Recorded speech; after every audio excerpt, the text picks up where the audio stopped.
As I mentioned, this course is going to be highly practical. Therefore, you will need a lab, a place where you can practice and experiment with the things that you're going to learn in the course. Not only that, but having a lab is essential for hackers or pen testers, because let's say you discovered a new attack, or you want to experiment with a new attack, or you learned something new online and you want to test it, then the perfect place for you to test this and practice hacking is a hacking or a testing lab. Now, to create a lab, you just need a number of computers with different operating systems, and you'll need a number of networks if you're testing network attacks, and if you're testing website attacks, then you will need to install websites on these computers.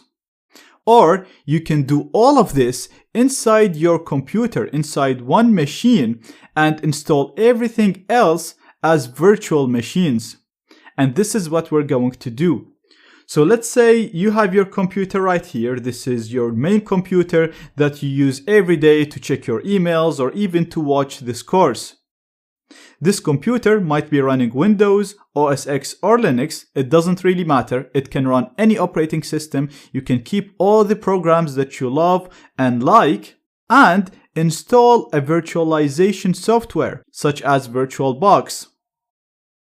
A virtualization software allows us to create a number of virtual computers inside your main computer. So we can have 3 or 4 or 5 or 10 computers all installed inside your main operating system, inside your main computer. The really cool thing about this is you will not need a number of computers. You can do everything inside a single computer. So what we're going to do is we're going to have a hacking machine. This is going to be the machine that we will use in order to hack into other machines. We're going to install Kali Linux on it, and we'll talk about what that is later on. And we're going to have 2 target machines. These are machines that we're going to try to hack into and practice hacking against.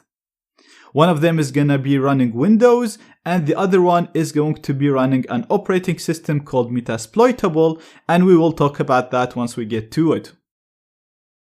Now, it is very important to understand that you will not lose any functionality when you install an operating system as a virtual machine. You can use that machine exactly as if it's a real physical machine. So the really cool thing about using virtual machines, first of all, you're not going to lose any functionality. Second, all the machines are going to be isolated. So as we go through the course, we're going to be trying to hack into these machines, and we might actually break one of them. But that's fine. It will not affect your host machine. You will be able to easily fix this and go back to a snapshot of when the machine was working without affecting your main computer.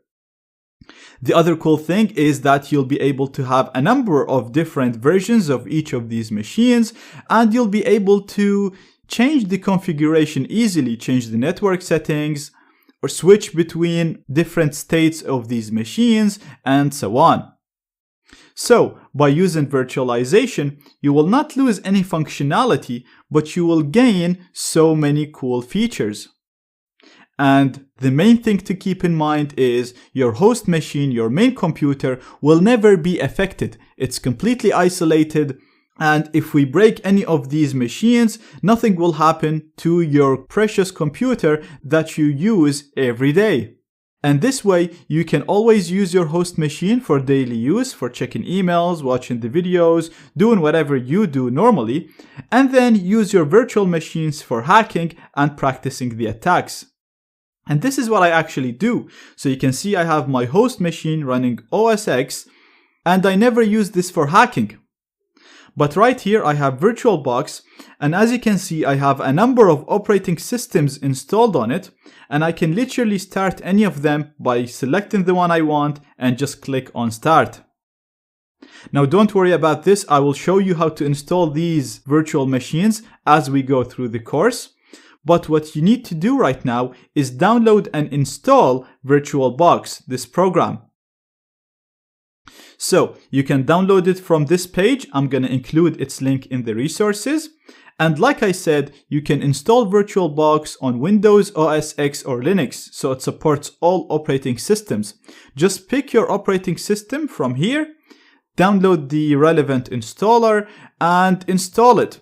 Installing it is very, very simple. All you have to do is literally double click the installer, click next, next, next, next, and it'll install it for you.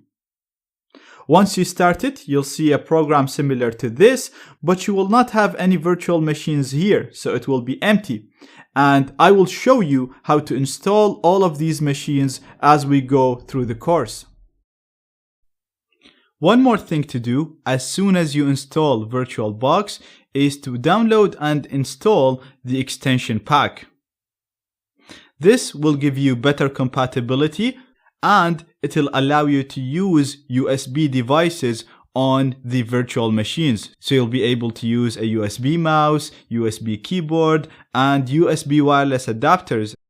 Again, downloading and installing the extension pack is very, very simple. There is only one file. It's always the same file for all operating systems. It's the same for Windows, for Linux, for OS X. You just have to click on the download link in here. Once you download that, I already have it downloaded, so I have it right here. And this file will only work if VirtualBox is installed successfully. So first of all, install VirtualBox from these links right here, like I said. Once you download it and install it and can see a window similar to this without these machines right here, we'll see how to install these later. Then download the extension pack from here. You'll have its file similar to this file, and only then you can double click this file and it will automatically open in VirtualBox. As you can see, it's telling me that I want to install the extension pack.